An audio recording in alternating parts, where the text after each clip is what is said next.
전능하사 천지를 만드신 하나님 아버지를 내가 믿사오며 그 외아들 우리 주 예수 그리스도를 믿사오니 이는 성령으로 잉태하사 동정녀 마리아에게 나시고 본디오 빌라도에게 고난을 받으사 십자가에 못 박혀 죽으시고 장사한 지 사흘 만에 죽은 자 가운데서 다시 살아나시며 하늘에 오르사 전능하신 하나님 우편에 앉아 계시다가 저리로서 산자와 죽은 자를 심판하러 오시리라. 성령을 믿사오며 거룩한 공회와 성도가 서로 교통하는 것과 죄를 사하여 주시는 것과 몸이 다시 사는 것과 영원히 사는 것을 믿사옵나이다. 아멘.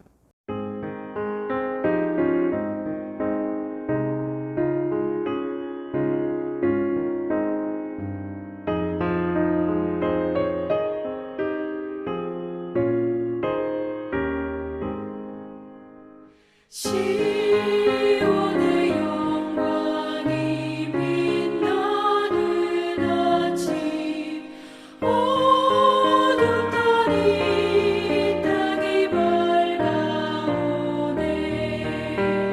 슬픔과 애통이 기쁨이 되니 시온의 영광이 비추네 시온의 영광이 빛나는 아침 매였던 종들이 돌아오네 오래전 선지자 꿈꾸던 복을 만민이 다 같이 누리겠네.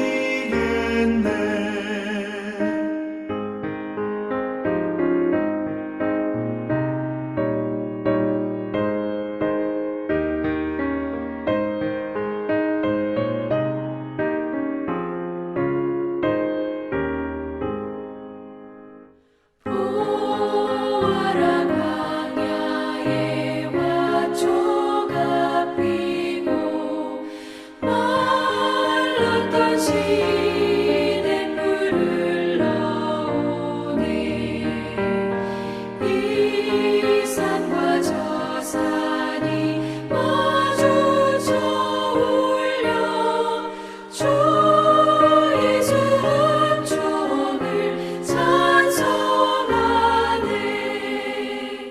땅들아 바다야 많은 섬들아 찬양을 주님께 드리어라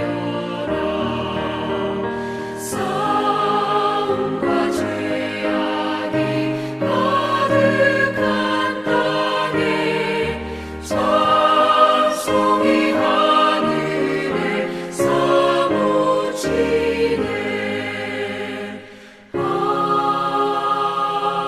아멘.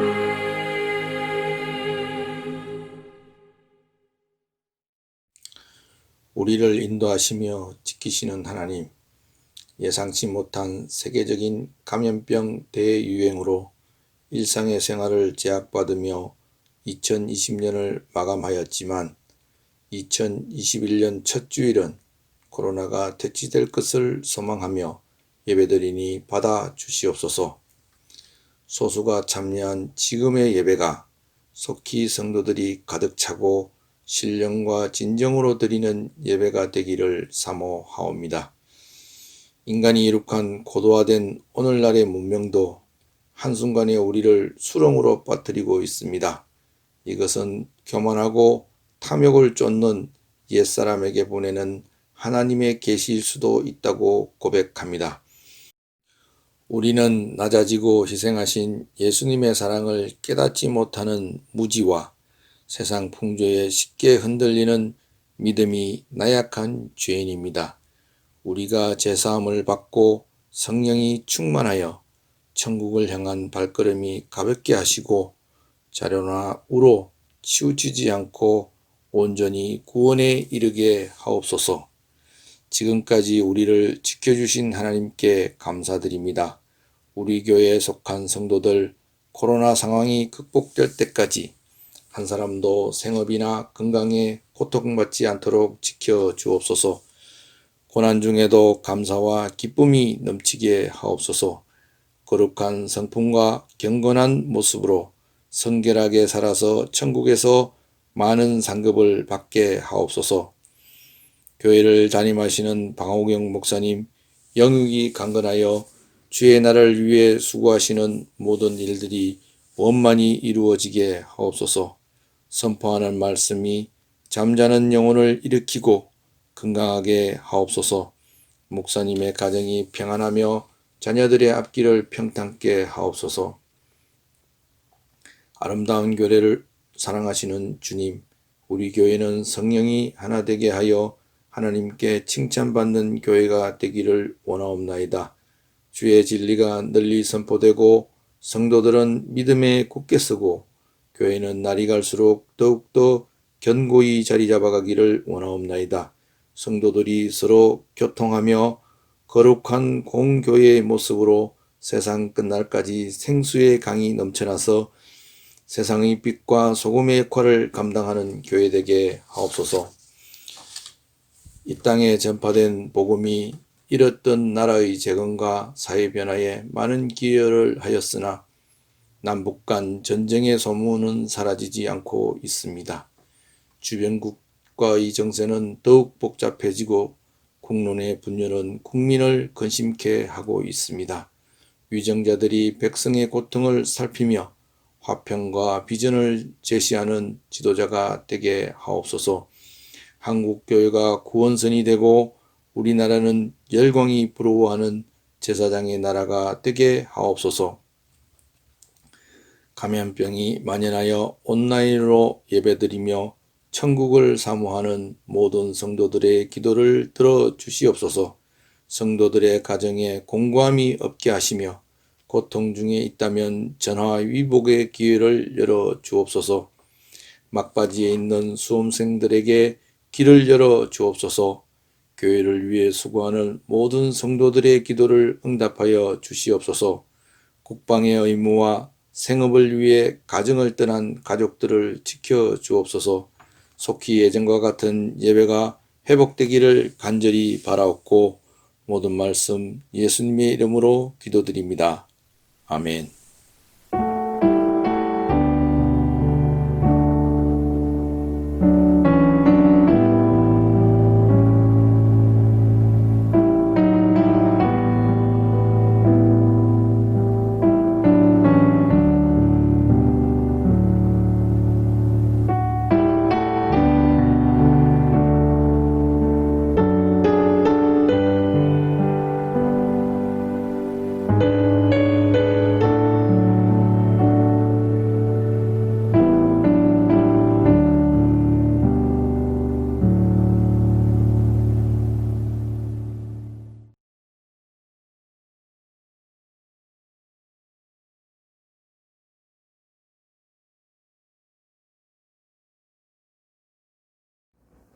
다니엘은 뜻을 정하여 왕의 음식과 그가 마시는 포도주로 자기를 더럽히지 아니하리라 하고 자기를 더럽히지 아니하도록 환관장에게 구하니 하나님이 다니엘로 하여금 환관장에게 은혜와 궁유를 얻게 하신지라.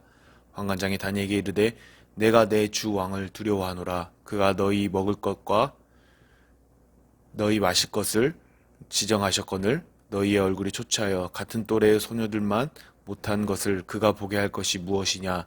그렇게 되면 너희 때문에 내 머리가 왕 앞에서 위태롭게 되리라 하니라.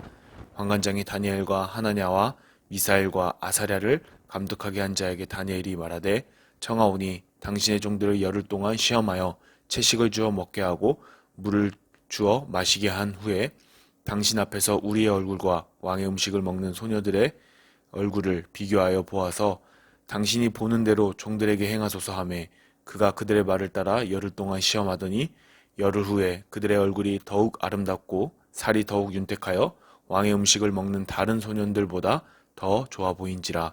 그리하여 감독하는 자가 그들에게 지정된 음식과 마실 포도주를 제하고 채식을 주니라. 하나님이 이 네 소년에게 학문을 주시고 모든 서적을 깨닫게 하시고 지혜를 주셨으니 다니엘은 또 모든 환상과 꿈을 깨달아 알더라.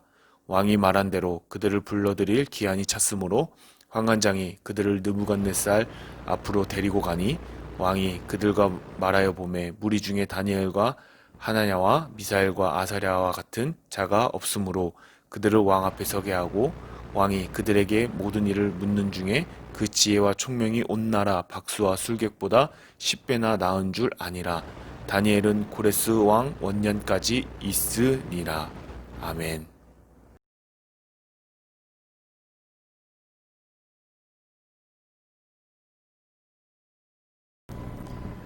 사랑하는 성도 여러분, 우리 함께 화면상으로 마주보면서 새해 인사를 나누겠습니다. 새해 복 많이 받으십시오. 그리고 올 한 해 하나님께서 주시는 은혜가 여러분의 가정과 자녀 위에 함께하기를 간절히 바랍니다. 오늘은 뜻을 정한 다니엘이라는 말씀의 제목으로 우리가 영신 예배 때 말씀을 좀 기억하시죠? 방향이 속도보다 중요하다라는 말씀을 함께 나누면서 속도보다는 방향에 초점을 맞춰서 새해를 우리가 잘 진행해 보자라는 말씀을 전했습니다. 오늘은 그 뜻이 정해질 때 그 뜻이 정해진 것이 곧 방향이 아닌가 생각합니다. 올해 2021년도 어느 때에 코로나가 잡혀서 또 정상적인 생활을 할 수 있을까? 또 경제 회복과 사회 안정은 언제쯤 이루어질까? 참 매우 마음이 답답한 마음 속에 또 여러 가지 들려오는 소식 가운데 걱정이 되기도 합니다. 그러나 지난 한 해 동안 코로나를 통하여 훈련이 돼서 그런지 이제는 올 한 해는 반드시 잡히는 한 해, 또 우리가 잘 극복할 수 있는 한 해일 것이다. 이런 굳은 마음을 갖고 소망의 마음을 갖고 우리 모두가 새해에 힘낼 수 있기를 바랍니다. 삶의 원칙이 정해질 때 우리는 성공을 좌우할 수 있다. 삶의 원칙이 없이 살아가게 되면 우리는 그 삶이 어그러질 수가 있습니다. 우리는 한동안 리더십에 대한 것들이 굉장히 유행을 했죠. 지금도 그 리더십은 매우 중요합니다. 경영학자들이 리더십의 대표로서 연구를 했습니다. 그래서 그 연구한 결과가 대표적인 사람으로 징기스칸을 뽑게 됐습니다. 지난 약 1000년 동안 인류사에서 가장 큰 영향을 미친 인물로 바로 징기스칸을 선정하게 되었습니다. 그 이유가 있습니다. 몽골 땅의 조그만 부족 왕이었던 징기스칸이 세계 최대의 정복자가 된 것은 세계사의 의외적인 사건이었습니다. 그의 원칙은 다음과 같았습니다. 무엇 때문일까요?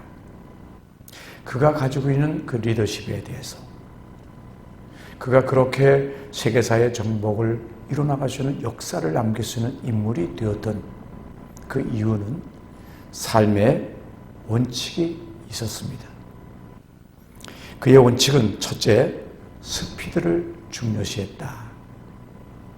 징기스칸이 유명한 말 중에 계속 이동하면 살고 성을 쌓으면 패배한다. 여러분 얼핏 들어보면 계속해서 이동하게 되면 사는데 성을 쌓게 되면 패배한다. 말이 맞지 않지 않아요? 대부분 고대 사회에는 누구든지 또 어느 사회든지 어느 나라든지 성을 중요시 여겼습니다. 그래서 중국의 진시황은 만리장성을 쌓지 않았습니까? 그러나 유목민 출신인 징기스칸은 성을 중요시하지 아니했습니다. 기동성을 중요하게 여겼습니다. 그것이 현대적 관점에서 보면 대단히 혁신적인 발상이었음을 알 수가 있죠. 그래서 몽골이 세계를 정복했을 때 몽골 군사는 과연 몇 명으로 정복했는가? 최대 20만 명이었다는 것이에요. 그것도 유럽 정복에 나섰을 때는 몽골군은 10만 군사도 안 되었다고 합니다. 그런데 10만 군사도 안 되는 숫자이지만 중국 송나라를 정복했고 중동 지방을 거쳐서 러시아, 동유럽까지 다 정복했습니다. 그 비결이 무엇인가? 몽골 군사의 바로 기동력이었습니다. 몽골군은 보급 체제가 필요가 없었다고 합니다. 빠른 기동력으로 자급자족하며 이동하였다고 하지요. 군사 한 명당 3마리에서 4마리의 말을 거느리며 바꾸어 타면서 이동을 했다고 합니다. 중국 수나라가 100만 군사로 고구려를 침략했지만 왜 패배했습니까? 이유는 보급 부대가 막혀버려서 군사들이 굶고 허기져서 굶어서 지고 말았다고 합니다. 그러나 몽골군은 보급 부대 필요 없이 뛰어난 기동력으로서 승리하였다 합니다. 스피드를 굉장히 중요시 여겼음을 볼 수가 있고요. 두 번째, 그의 리더십에서 그의 원칙이 뭔가, 바로 인재를 매우 중요시했다는 겁니다. 인사가 만사다라는 말이 있잖아요. 오늘 우리의 주변에도 우리나라의 내각 중에도 보게 되면 그 인사를 잘못해서 참 세상이 시끄럽고 사회가 시끄럽고 우리가 보기에 참 볼썽사나운 그런 모습들을 종종 보게 되지요. 그러나 징기스칸은 인재를 참 중요하게 여기며 매우 신중하게 신분이나 종족이나 종교는 따지지 않았다고 합니다. 능력 위주로서 인재를 등용했으며 또한 전쟁에 공을 세운 사람에게는 반드시 그에게 그 공로를 인정하고 그에게 상을 나눠줬다고 합니다. 세 번째는 기술을 중요시 여겼다고 합니다. 몽골군은 항복하면은 살려주었다고 그래요. 그러나 저항을 하거나 이렇게 하게 되면 모든 사람을 학살할 만큼 잔인하기도 했습니다. 그렇지만 기술자들만큼은 예외였다고 합니다. 어느 나라, 어느 성을 함락하든지 기술자는 학살 대상에서 제외하였고 무기 제조 기술을 향상시키도록 격려했고 또 문화를 발전시키는데 그들의 기술을 활용하였다. 이같이 역사에 등장하는 위대한 인물들의 특징은 삶의 원칙이 분명했습니다. 그 원칙에 충실했습니다. 자기가 정하고 지키는 삶의 원칙이 바로 훌륭한 사람은, 그런 원칙이 훌륭한 사람은 성공하였답니다. 우리가 그 대표적인 인물로서 바로 징기스칸을 경제학자들이 뽑았어요. 반면에 삶의 원칙을 엉뚱하고 바람직하게 못한 것들로 원칙이랍시고 지킨 그런 사람들은 삶에 반드시 망하게 됩니다. 나는 어떤 일이 있어도 우리가 이 땅을 살아가면서 참 이런 것들을 잘 지키겠다. 그걸 잘 지키는 사람과 그렇지 못한 사람들 알잖아요. 하루에 꼭 술을 마셔야 되겠다. 이런 사람들은 결국 알코올로 비틀거리는 인생을 살게 되는 것처럼 말해요. 담배도 마찬가지고. 이렇게 삶의 원칙이 훌륭한 사람과 삶의 원칙이 엉망인 사람들로 우리는 구분해 볼 수가 있습니다. 성경의 인물들 중에도 위대한 인물들을 가만히 보십시오. 어떠했는가? 성경의 유인들도 보게 되면 다 원칙이 분명했던 사람들이었습니다. 아브라함이 그랬고 모세가 그랬고 다윗이 그랬습니다. 오늘 그 중에 다니엘을 살펴보려고 합니다. 다니엘은 이스라엘 역사 중에 어렵고 힘든 시기를 살았던 사람이에요. 바벨론의 나라가 망하여 바벨론까지 포로로 끌려간 사람입니다. 최악의 시대를 산 사람이었지만 다니엘은 최악의 시대에 최고로 성공한 인물로 기록되지요. 그러면 다니엘의 삶의 원칙 3가지만을 우리 함께 살펴보도록 합니다. 그의 삶의 원칙 첫 번째, 우리가 시대가 어려울수록 힘이 들수록 하나님의 말씀을 삶의 원칙으로 삼았음을 알 수가 있습니다. 오늘 본문 1장 8절에도 보게 되면 다니엘은 뜻을 정하여 왕의 음식과 그가 마시는 포도주로 자기를 더럽히지 아니하리라 하고 자기를 더럽히지 아니하도록 환관장에게 구하니. 다니엘은 소년으로서 바벨론에 잡혀갔습니다. 포로의 신분이었습니다. 워낙 신실하고 지혜로우며 학문에 탁월한 느부갓네살 왕 때의 참모로서 발탁되었지요. 나중에는 나라가 바뀌어 페르시아 제국 고레스 왕에 이르기까지 두 나라를 거쳐 무려 4왕을 통하여서 고위 관료직에 보좌하게 되고, 그가 그렇게 탁월한 인물이 되었습니다. 정말 대단한 거죠. 그가 이방인의 신분입니다. 그런 자리를 유지할 수 있었던 것은 결코 처세술이 아니에요. 아부해서, 그래서 권력자들 앞에, 왕 앞에 이렇게 붙어서 인정받은 사람이 아닙니다. 어떤 상황 속에서도 하나님을 믿고 하나님을 바라보고 하나님의 뜻대로 살겠다는 자신의 원칙과 기본에 충실했던 사람입니다. 다니엘이 자기의 삶의 원칙이 분명히 세울 때가 언제라고 했나요? 나라가 망하고 다니엘이 포로로 바벨론에 끌려갔을 때 아닙니까? 오늘 본문에 나온 것처럼, 즉 어두운 시대였다는 거예요. 나라를 잃어버리고 나라를 빼앗기고 나라가 망하고 힘든 어려운 시대였습니다. 바로 그 어두운 시대에 하나님의 뜻을 추구합니다. 하나님을 믿는 유다 나라가 망했잖아요. 그것은 일반 백성들에게 무슨 마음을 들게 했을까요? 일반 백성들은 하나님을 믿는 나라가 우상을 섬기는 나라에 패하고 망했으니 하나님이 바벨론의 신보다 힘이 없는 모양이야. 그렇게 생각하며 비웃지 않았을까요? 하나님을 믿어도 소용이 없구만. 하나님을 믿어도 결국 망하는구나.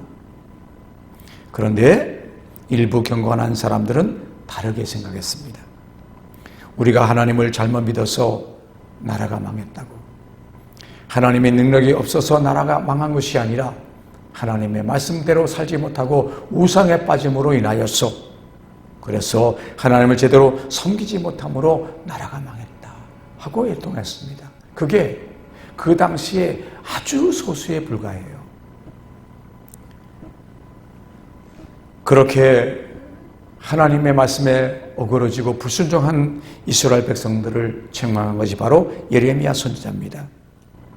예레미야 선지자는 그 유대인들에게 의하여 맞아서 순교를 합니다. 나라가 망하고 가족이 흩어지고 포로로 끌려가서 갖은 고생을 다 할 때 대부분의 사람들은 절망을 하고 그 믿음이 크게 흔들리고 하나님의 믿음이 희미해지며 경건한 소수의 사람들만 그렇게 남아서 나라가 망하고 우리가 포로가 된 이 비참한 신세에 처했지만 이럴수록 우리가 하나님의 말씀대로 살아야 한다라고 주장했습니다. 그렇게 주장하고 뜻을 정한 인물이 바로 오늘 본문의 다니엘입니다. 그리고 그의 친구들입니다. 시대가 어려울수록 어두울수록 시대가 힘이 들수록 하나님의 말씀을 떠나서 세상에 휩쓸려 적당히 살아가려는 사람들이 돼서는 안 됩니다. 그러나 우리 성도는 시대가 어려울수록 하나님의 말씀의 원칙으로 살아가시는 귀한 성도 여러분이 되시기를 바랍니다. 또한 그의 삶에서 보게 되면 그 시대가 어두울수록 하나님의 말씀의 말씀을 삶의 원칙으로 삼았던 그 다니엘은 위험과 손해를 무릅쓰고 하나님의 뜻을 또한 추구했다. 다니엘이 뜻을 정했지만 그로 인하여 세상에 주는 보장된 미래라든지 또 그런 삶의 윤택이라든지 이런 것들이 어떻게 생각하면 포기 될 수밖에 없는 그 뜻을 정함으로 인해서 닥칠 위험을 한번 생각해 보세요. 그런 위험이 있는데도 결정합니다. 8절을 보니까 다니엘이 뜻을 정하고 즉 원칙을 정하고 나서 왕이 주는 음식을 거절했다는 그 구체적인 의미는 뭘까요? 지금 다니엘은 느부갓네살 왕의 인재 양육의 원칙에 의거하여서 특별히 선발된 사람이다 이렇게 보면 되겠습니다. 다니엘과 그 친구들은 포로로 잡혀왔지만 다른 포로들과 달리 채찍을 맞으며 중노동을 하거나 차별 대우를 받지 않았음을 볼 수가 있습니다. 그들은 일종으로 말하면 그 나라에서 특별히 선별해서 뽑혀온 사람들입니다. 날마다 왕궁에서 주는 산의 진미를 먹으며 값진 포도주를 마시며 마음껏 그 문화가 발달한 오늘날로 말하면 선진국의 학문을 배울 수가 있었습니다. 그리고 일정한 기간이 지나면 왕궁에서 왕의 수석보좌관으로 근무할 수 있습니다. 그들에게는 이 미래가 보장되어 있었습니다. 그런데 이런 특별한 대우를 받는 그렇게 선택되고 선발된 사람들이 왕이 하사하는 음식을 거절하는 것은 그런 특별한 신분에서 어쩌면 하루아침에 쫓겨날 수도 있습니다. 잘못될 수 있는 행동입니다. 비참한 강제노동으로 그의 인생이 곤두박질 칠 수도 있어요.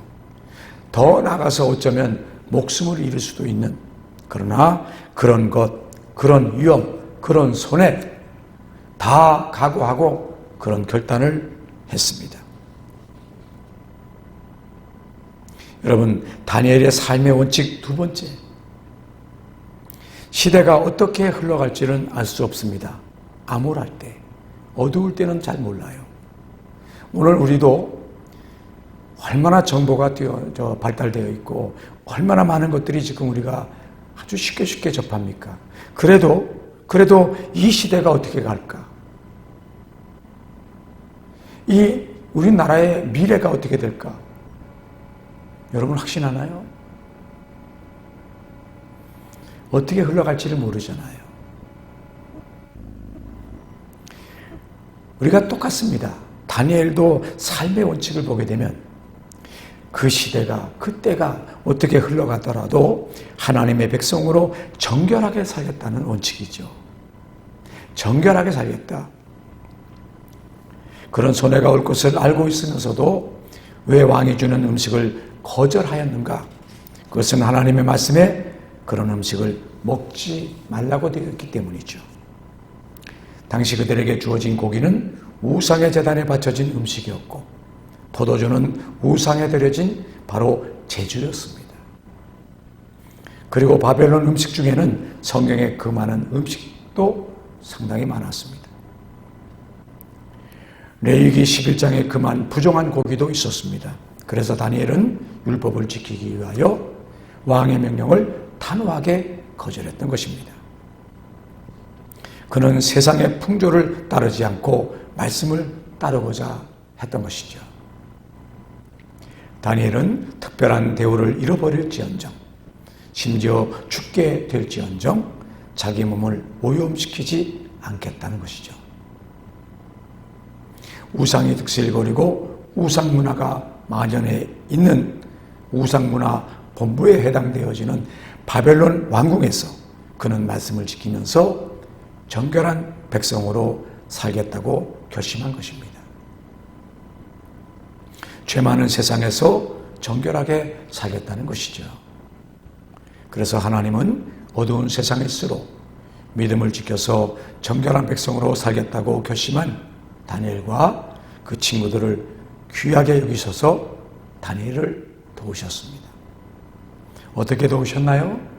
바로 오늘 1장 9절에 보니까 하나님은 환관장이 다니엘에게 호감을 갖도록 했습니다. 하나님이 다니엘로 하여금 환관장에게 은혜와 긍휼을 얻게 하신지라. 다니엘이 종교적인 이유로 왕이 하사한 음식을 못 먹겠다고 말하니까 보통 같으면 말이죠. 붙잡혀온 포로가 된 소년이 그런 말을 할 때 환관장이 어떻게 반응하겠습니까? 별 쓸데없는 이유로 왕이 준 음식을 거부해? 너희들 죽으려고 환장했니? 하면서 화를 내거나 어떤 조치를 강력하게 취하지 않았을까요? 그런데 환관장은 다니엘에게 이상한 호감을 가지고 있었습니다. 그래서 다니엘에게 화를 내지 않고 오히려 환관장이 다니엘에게 솔직하게 자기의 고민을 오히려 털어놔요. 그 소년 다니엘에게 자기의 오히려 고민을 말이에요. 만일 너와 새 친구들의 얼굴이 만약에 초췌해지거나 다른 소년들보다도 얼굴이 만약에 못하게 되면 자기 머리가 위태하게 된다. 내가 좀 힘이 들게 돼. 봐주고 싶어도 참 못하겠다는 말을 이렇게 오히려 자기의 어려움을 이들에게 토로를 했습니다. 이때 다니엘은 아주 지혜로운 제안을 하지요. 우리가 잘 알다시피 열흘 동안 채식을 주어 먹게 한 후에 얼굴을 비교하여 보고 그때 결정하는 것이 어떻겠습니까? 이런 제안을 환관장에게 하였습니다. 상식적으로 생각해 봐도 채식만 10일 먹는 얼굴이 좋겠습니까? 고기를 섞어서 먹는 얼굴이 좋겠습니까? 고기 먹는 얼굴이 더 기름기가 절절 흐르는 그런 모습이 되지요. 이것은 상식입니다. 그런데 택도 없는 제안을 환관장이 타당하다고 받아들여요. 놀랍습니다. 그리고 10일 동안 채식만 주워 먹게 했습니다. 이렇게 환관장이 다니엘의 제안을 들어주는 것도 하나님께서 도우셨습니다. 그렇게 이제 열흘을 시험해 보니까 그들의 얼굴이 더욱 아름답고 살이 더욱 윤택하여 왕의 지미를 먹는 사람보다 나아 보였다. 하나님의 도와주신 은혜의 긍휼입니다. 어두운 시대일수록, 힘든 시대일수록, 답답한 시대일수록 말씀을 원칙으로 삼아서 정결하게 살기로 결심을 하니까 하나님은 이 모양 저 모양으로 그들을 도우시고 그들을 지키시며 보호하셨어요. 우리가 살고 있는 이 시대는 어쩌면 바벨론의 문화와 같지 않는가? 물질주의, 쾌락주의 이런 문화가 세상에 만연해 있지 않아요? 돈이면 자기 영혼도 팔아먹는. 우리가 이 땅을 살아가면서 보게 되면 돈이면 다 돼요. 다 되는 세상이에요. 육체적 안락과 쾌락을 위해서는 신자의 양심도 팔아먹고 거짓과 불의에 편승하며 살아가는 그런 어리석은 성도들도 종종 많이 있습니다. 영적으로 얼마나 어두운 시대인지 잘 모릅니다. 이런 시대에 믿음의 순결을 지킨다는 것이 쉽지만은 않겠지만, 그러나 아무리 시대가 그렇게 힘들고 더럽고 추해도 우리는 절대로 세상을 따라가지 않는 하나님의 사람으로 살아가십시오. 우리가 믿는 자만큼은 다니엘처럼 정결하게 살기를 노력하십시오. 하나님은 부정한 세상, 바벨론 본부에서 정결하겠다고 살겠다고 원칙을 정한 다니엘과 그 친구들에게 놀라운 복을 주셨잖아요. 오늘 본문의 17절을 보게 되니까 하나님이 이 네 소년에게 학문을 주시고 모든 서적을 깨닫게 하시고 지혜를 주셨으니 다니엘은 또 모든 환상과 꿈을 깨달아 알더라. 하나님은 그들에게 뛰어난 지혜를 주시고 위험에 처해도 피해 나갈 길을 열어주셨습니다. 그러므로 올해 아무리 시대가 어렵고 힘들고 추하더라도 우리는 하나님의 백성이므로 정결하게 살겠다고 결심하며 살아가시기를 바랍니다. 하나님은 반드시 승리하게 하여 주실 줄 믿습니다. 다니엘의 삶의 세 번째 원칙입니다.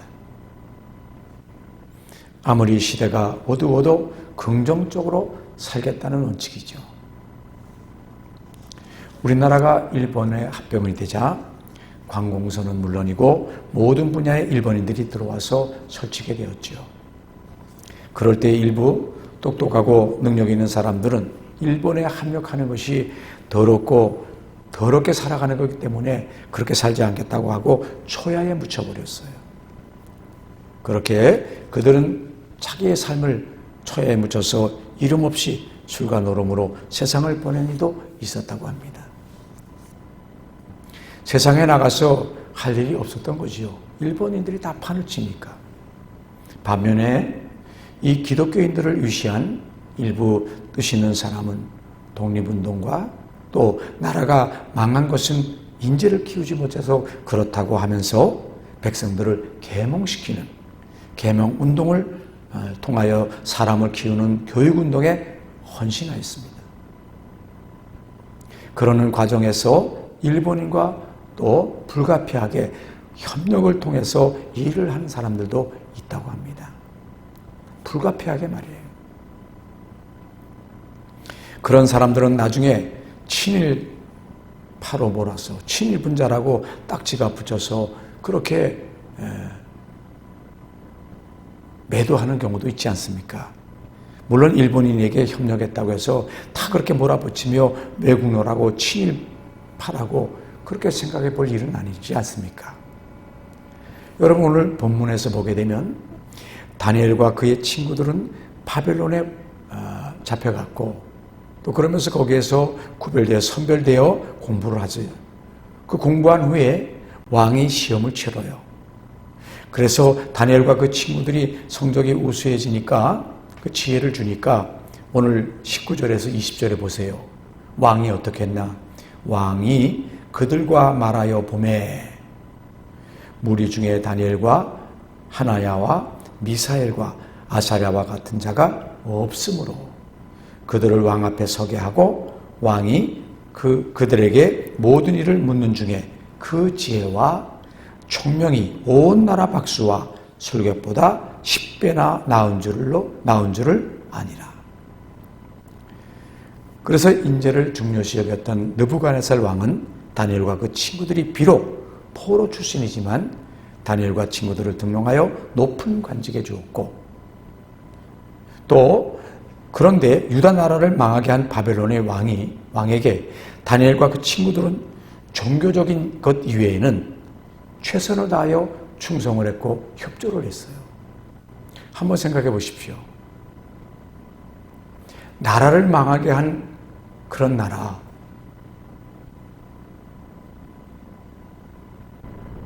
유다를 멸망시키고 유다의 백성들을 포로로 잡아간 나라, 그게 바벨론 아닙니까? 그런 나라 앞에 협조하지 않는데 어떻게 다니엘과 세 친구가 관직에 높이 들릴 수가 있을까요?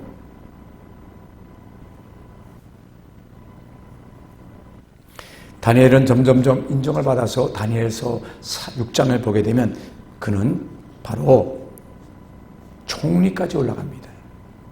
6장에 보게 되면 나라의 총리가 3명이 있는데 그 중에 다니엘이 가장 능력 있고 충성을 다하는 신하였기 때문에 다리오 왕이 다니엘을 가장 총애하였습니다. 그래서 다른 신하들이 시기하여서 다니엘을 모함을 해서 그의 신앙의 약점을 가지고 그를 모함을 해서 결국 사자굴에 처형하게 됩니다. 그런데도 하나님이 그의 사자굴에서 그를 건져내는 아주 놀라운 역사가 벌어지죠. 이게 무슨 얘기입니까? 이 말을 우리가 간단히 요약을 하면 다니엘은 종교적인 것 이외에는 바벨론에 충성하였다는 사실을 볼 수가 있어요. 그 나라를 위해서, 그 나라를 다스리는 왕을 위해서 그의 지혜와 그의 능력을 가지고 충성을 했기 때문에, 그래서 인정을 받고 총리의 반열까지 다다르게 된 것이 아니겠습니까? 이런 모습을 가만히 살펴보게 되면 일제시대에 비유한다면 다니엘은 친일분자 중에 으뜸이에요. 백성들에게 엄청나게 욕을 먹고 그 이름도 다 지워버려야 돼요. 그러나 성경은 어떻습니까? 다니엘이 그런 자세를 오히려 칭찬하고 그가 이방에서도 높이 들림받은 것에 대하여 이렇게 성경을 기록했으며, 유대 백성들도 다니엘의 그런 자세를 존경했으며, 다니엘을 지금도 그들은 높인 선지자로 여기고 있습니다. 여기서 우리는 다니엘의 삶의 원칙 두 번째를 알 수가 있습니다. 우리의 삶에서 그것은 긍정적으로 산다는 것입니다. 다니엘은 바벨론 포로 시대를 긍정적으로 보았습니다. 그는 포로 생활도 긍정적으로 보았습니다. 바벨론 관리로 사는 것도 긍정적으로 보고 최선을 다했어요. 이러한 다니엘의 삶의 원칙을 신약에 비유하면 어떨까요? 바로 항상 바울이 가르쳤던 것처럼, 데살로니가의 교회를 향하여 가르쳤던 것처럼 항상 기뻐하라, 쉬지 말고 기도하라, 범사에 감사하라. 이게 아니었을까? 삶의 3가지 원칙 중에 첫 번째가 바로 항상 기뻐하라. 모든 일에 긍정적으로 그렇게 받아들여야 됩니다. 다니엘의 신앙은 신약적으로 말을 하면 항상 기뻐하는 삶을 살아간 믿음의 사람이었습니다. 여기서 항상이라는 말은 건강할 때나 아플 때나 돈이 있을 때나 또 우리가 힘들었을 때나 경사가 있을 때나 문제가 닥쳤을 때나 언제든지 어디서든지 무슨 일을 만나든지 간에 항상 긍정적으로 보고 모든 일을 즐겁게 헤쳐나가라. 그런 삶을 살아가라. 올해 새해의 사항은 우리가 기뻐할 일이 언제 생길지, 온 나라가 백성들이 백신을 다 맞고 이제 마음껏 마스크도 확 벗어도 끼고 정상적인 생활을 어떻게 할지 잘 알 수는 없습니다. 그러나 오히려 우리가 이럴 때일수록 긍정적으로 보면서 긍정적인 마음을 갖고 살아가시기 바랍니다. 또 짜증나고 힘들 일이 생길 수도 있습니다. 또한 비록 경제가 침체가 되고 힘든 상황이 발생할 수도 있습니다. 그렇다 할지라도 항상 기뻐하라. 이 삶의 원칙이 무너지지 않길 바랍니다.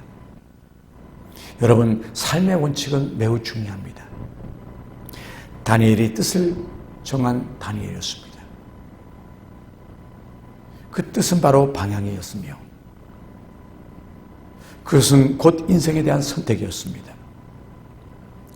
여러분, 올해 아무리 힘든 일이 있다 할지라도 긍정적으로 생각하시면서 모든 일을 잘 감당하는 소중한 여러분 되시기 바랍니다. 우리가 신년 첫 주일 뜻을 정한 다니엘처럼 우리도 그 뜻을 정해서 여러분들이 내가 어떻게 하겠다,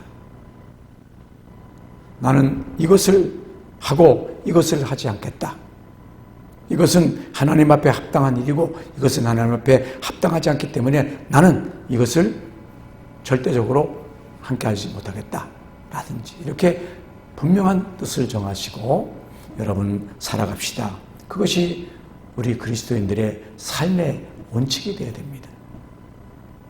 삶의 원칙이 성공을 좌우하는 거예요. 올 한 해 동안 우리의 삶의 원칙이 잘 정하여서 어두운 시절, 어려운 시대, 또 답답한 시대에 우리가 다니엘이 바벨론의 포로로 잡혀갔지만 그러나 그 삶의 원칙을 갖고 그는 일어섰으며 존귀했으며 지혜로웠으며 하나님께서 그를 지키셨으며 하나님이 그를 도우셨으며 수많은 역사를 통하여 위대한 업적을 남긴 사람이 되었습니다. 그러므로 우리가 시대가 어려울수록 하나님 말씀을 삶의 원칙으로 삼기 바랍니다. 시대가 어떻게 흘러갈지, 세상이 어떻게 변화가 될지 또 그건 알 수가 없을지라도 하나님의 백성으로 우리는 어떤 삶에서도 정결하게 살겠다는 결심을 하시기 바랍니다. 아무리 시대가 어두워도 아무리 힘들어도 긍정적으로 살겠다는 그 삶의 원칙을 우리가 함께 결심하고 그런 원칙을 갖고 우리의 삶을 이끌어갈 수 있는 소중한 성도 여러분 되십시오. 그리고 뜻을 정한다는 말 잊지 마십시오. 뜻을 정하는 것이 방향을 결정하는 것이고 또 그 방향이 결정이 됐으면 그것을 지키려고 최선을 다하고 나가는 것. 이게 바로 우리의 삶의 원칙이 되어야 됩니다. 이런 원칙을 스스로가 정하여서 2021년 올 한 해 동안 함께 달려가 봅시다. 힘내봅시다. 그리고 우리가 이 올 한 해는 작년보다도 아마 갑절로 기쁜 일들이 많아지고 열매를 맺는 일들이 많아지고 하나님께서 여러분과 저에게 축복하여 주시는 귀한 열매들이 많아지기를 간절히 축원합니다. 기도하시겠습니다. 새해를 맞이하여 변함없는 믿음으로 여호와를 경외하며 살아가는 우리 모두에게 올 한 해 복의 길을 열어주옵소서.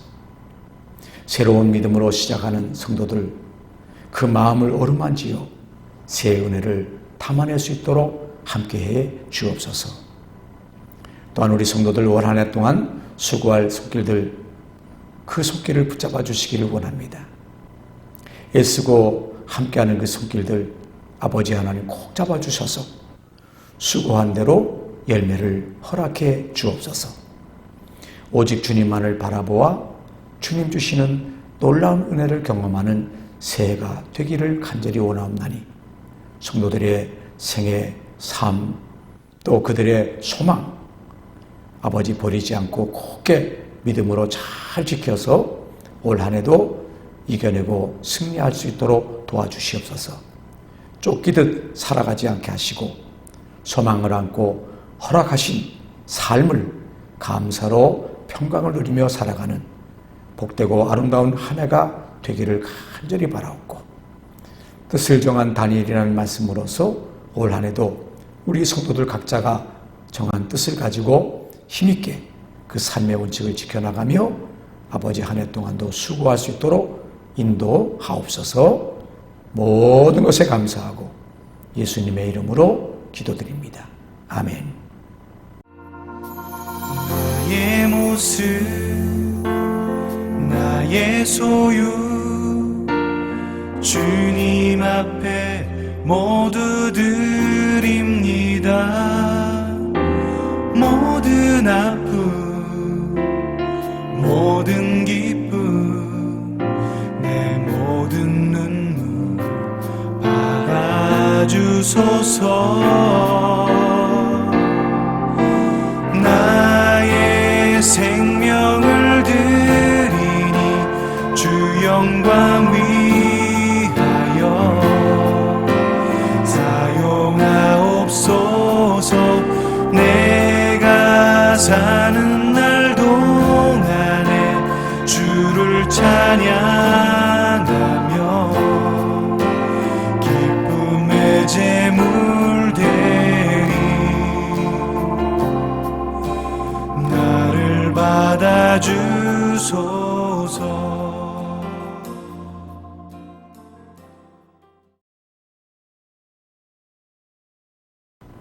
2021년 새해를 맞이하여 첫 번째 주일을 이렇게 여전한 코로나 때문에 함께 영상으로 예배드리고 주님 앞에 아버지 간절한 마음으로 구하고 기도하는 우리 모든 성도들의 모습이 주님의 그 크신 은혜의 손길 안으로 주님께서 품어주시는 그 은혜의 품속에서 그렇게 용기를 내어 힘을 내어 살아가는 귀한 한 해가 될 수 있도록 복 주시기를 간절히 바라며 이제는 우리 주 예수 그리스도의 한없는 은혜와 아버지 하나님의 그 크신 사랑하심과 성령님의 내주가 마감동 충만 교통하심이 이제 2021년도 첫 번째 주일을 맞이하여 각 처소에서 예배를 드리고 하나님 앞에 영광을 돌리며 이 땅을 믿음으로 살고 승리하기를 살기를 원하는